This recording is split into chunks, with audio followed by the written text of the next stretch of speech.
Now, Russia says it's ready to resume dialogue with France at the presidential level about ending the war in Ukraine. French President Emmanuel Macron and other EU leaders have been pushing to restart contact with the Kremlin as the US holds talks with Moscow.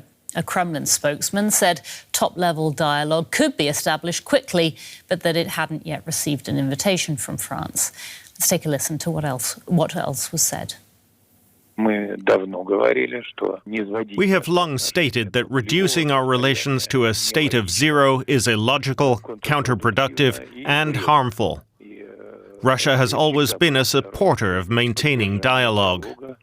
We believe that, based on our convictions, it can contribute to the resolution of the most pressing and complex problems. And I'm joined now by William Alberque. He's a former NATO official and is now a senior fellow with the Pacific Forum. That's a foreign policy research institute. Welcome, William. Great to have you in the studio with us. We're hearing President Macron saying that Europe has to reopen direct dialogue with Moscow rather than leaving it all to Washington. Would you say that Europe is in a position to do that effectively? It's an open question. I mean, President Macron has tried several times in the past to establish direct contact with Russia, sort of asserting an alternate leadership from the United States. And it hasn't worked because there was deep suspicion of France and Macron personally as to whether he was too weak on Russia, essentially. And so this emerging Nordic-Baltic bloc within NATO is very opposed to France trying to take the leadership on that.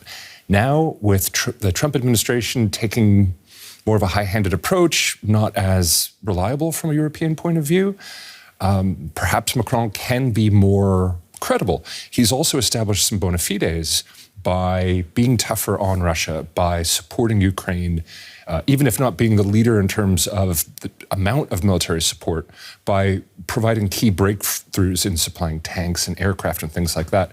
But this goes all the way back to de Gaulle. Charles de Gaulle, first president of the Fifth Republic, wanted France to really sort of lead the Europeans instead of the United States and tried to provide that alternate support, and even reached agreement on a France-USSR hotline. It was very much trying to provide an alternate center.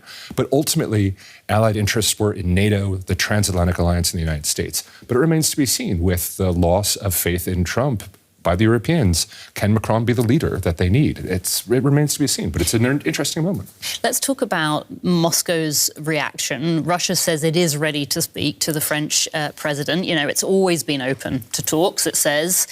Is this genuine intent we're seeing, or is this, strategic positioning? Where are they coming from?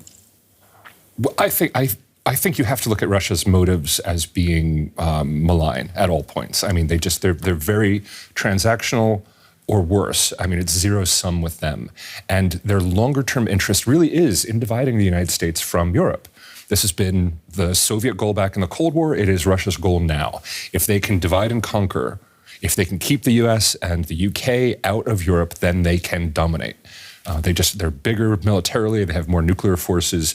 So I think in establishing a separate European dialogue with Russia, you have to keep that in mind constantly, that they're going to look for differences and they're going to exploit those differences. So riding that line with the United States being somewhat less reliable is going to be really difficult not to fall into the trap of letting Russia run this dialogue and dominate you. You've mentioned NATO several times, talk of unity.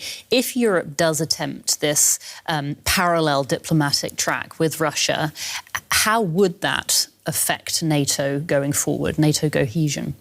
Well, again, with the lack of U.S. leadership or lack of clarity about the direction of U.S. leadership, it makes sense for Europe to play a separate but parallel role. So, for instance, we know that Trump is not really interested in details. So he may come to some agreement with Russia on Ukraine, but the details of that will be up to Europe. So now, I think, is a wonderful opportunity for Europe to stand up and say, the details are going to be run by us. If it's going to be European troops, we get the say. And so in a way, Europe can be tougher than the United States.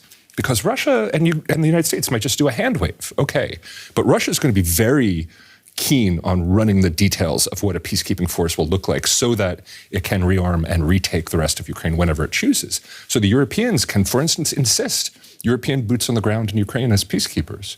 Russia has even floated the idea of Chinese peacekeepers. I mean, no one wants that in Ukraine. For European security, it has to be European troops. And so again, Macron can go in with a very hard line, and then he would find that Nordic-Baltic support really backing him and saying, yes, this is good, we can trust French leadership by being tough on Russia, because ultimately Ukraine is going to be Europe's issue going forward, not the United States.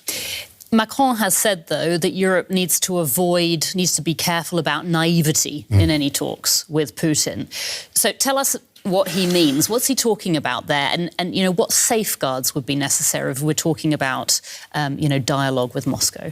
I mean, naivete, I think it's specifically because Macron was accused of naivete. You have to remember, in the run-up to the war on Ukraine, Russia's war on Ukraine, Macron was talking about, we'll get along, we can find peace, we can find a way, we can work with Putin, it's fine. And it was actually the US who would bring him up short by saying you're being really naive.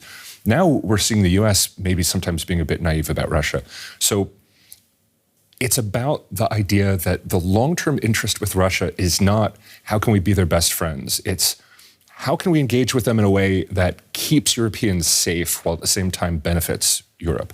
And that's the kind of lack of naivete. Not that Russia and Europe have coinciding interests, because very often they do not. On fundamental issues, the environment, energy, security, human rights, they're not a coincidence of agreements, of issues, of values. So how do you keep the wolf from the door while at the same time engaging from time to time on the issues that you must? And that's, I think, the lack of naivete that has been instilled by Russia's brutal war on Ukraine, the infliction of such casualties, the willingness to harm civilians at such scale, and the complete indifference to Russian civilians as well, and the Russian economy, and this ability to absorb casualties. I think this has really stripped away a lot of the illusions that Europe had, that maybe Russia would come into the family of nations on the side of European values. It clearly does not. And so I think that naivete has been so eroded by this war and by Russia's actions in other areas too, support for Iran, its treaty alliance with North Korea. They signed a treaty with North Korea, including very deliberately putting an Article 5 NATO-type guarantee to defend North Korea. And then Sergei Lavrov, the Russian foreign minister, said denuclearization of North Korea is off the table. This is not a country that has coincidental interests or values with Europe. So that's the naivete that we've just had worn away in region after region, issue after issue. And those who say that, well, we don't have shared values with the United States, I think in the longer term we do. And so it's a matter of understanding what the way to navigate this very difficult moment is. And again, it's a lack of naivete, it's some real hard policy, it's really difficult decisions, and the Europeans in so many ways learning how they have to be able to speak for themselves without harming the longer term interests with the United States, while at the same time navigating the rough waters that we're in right now. William Alberque, former NATO official and senior fellow with the Pacific Forum. William, thank you so much for your time. Thank you.